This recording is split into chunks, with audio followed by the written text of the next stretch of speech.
get a load of this! They actually finished it. The game has been rigged. Forget all the rules. Stop believing what you're told. All this hate that I feel for you, my untrue enemy. Once was blind, but now I see. It makes me question why.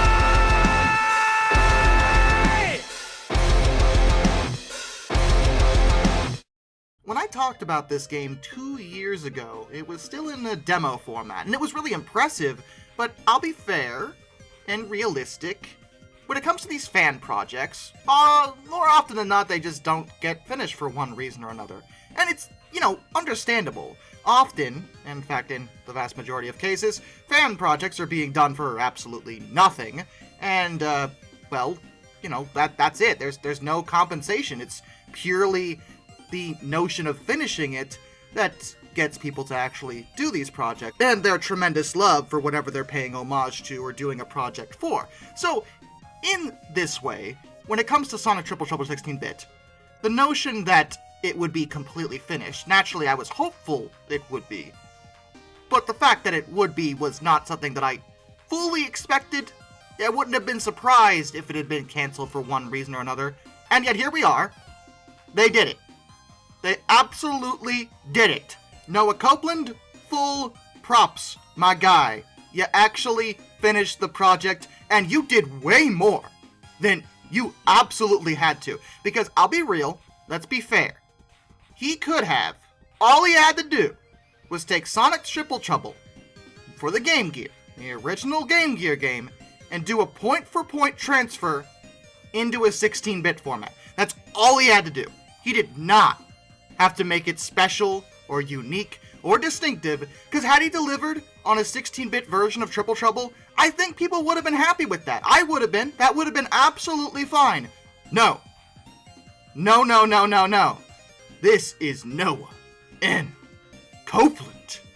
And apparently, he is an absolute mad lad, and went above and beyond to make this not only a 16-bit version of Triple Trouble, but a unique experience in and of itself. This game is actually really good. Like, top tier in terms of these fan projects.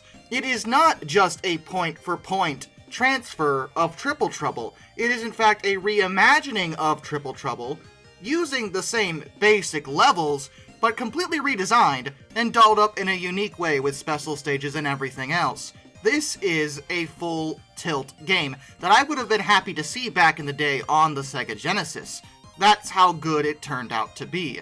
Certain things from the demo are still here, for example, being able to switch between Sonic and Tails during gameplay, as well as the remastered bosses, but naturally now we have the whole game to look at, and he basically did that with the entire game. It's Sonic and Tails the whole time, and there's remastered bosses all over the place, and new features and new ideas, but for the most part, it stays pretty faithful to how Sonic 3 and Knuckles played. The power-ups in general, for example, are pretty much identical. Really, the only addition is that switch between Sonic and Tails. Outside of that, and a couple vehicle segments, as well as a really awesome snowboarding segment, it's pretty much what you'd expect from a Sonic 3 and Knuckles style game, except it's based off of Triple Trouble. Now that being said, Sonic 3 and Knuckles is good.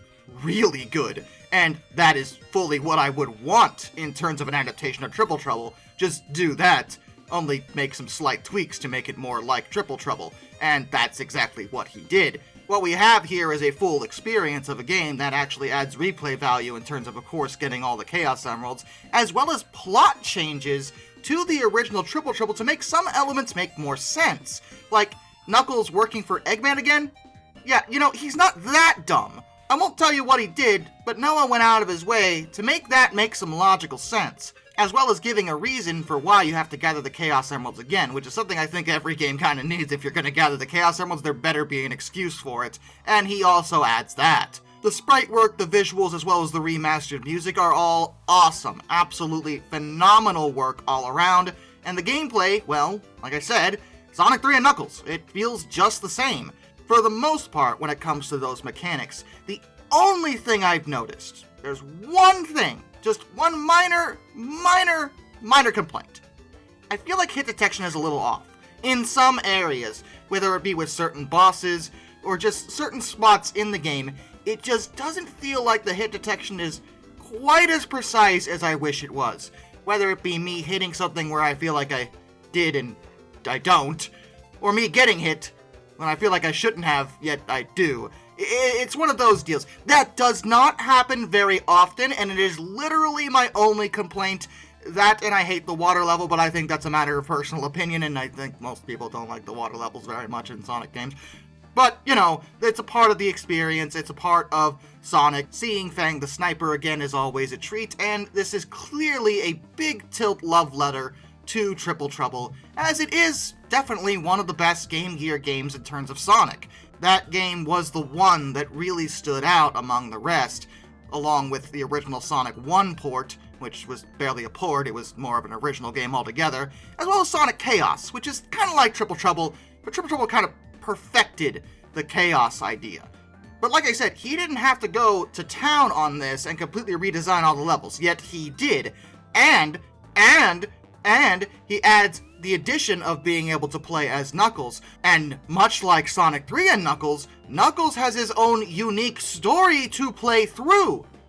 Yes, really. And again, he really did not have to do that, of all things. And yet he still totally did it. Him and the team went to town on this and made it something truly special and truly unique that stands on its own merits. It isn't just a point-for-point remake, like I said. It could have been, and that would have been fine, but they went above and beyond to make this a top-quality, unique experience that is an adaptation of Triple Trouble, but adds to it. It utilizes the fact that it's 16-bit, that they can get away with a lot more, and the nice thing is you don't even need an emulator to play it. It just stands on its own. You literally download it, click on it, and the game starts up right away.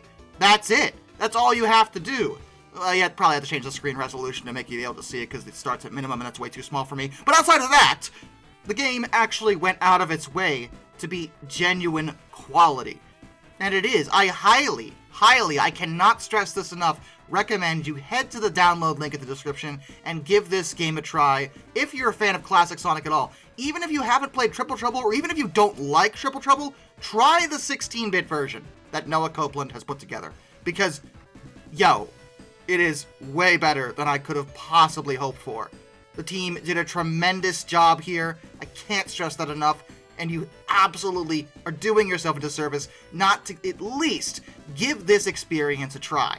With unlockables and free play, and a bunch of different levels to enjoy, what more could you possibly ask for a Sonic game? I mean, really, in terms of 2D Sonic, it's probably the best I've played since Sonic Mania. And, this is a fan project.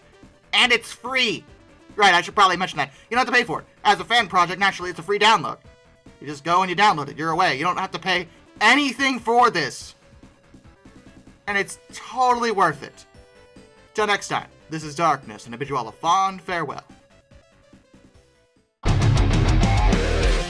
game has been rigged. Forget all the rules. Stop believing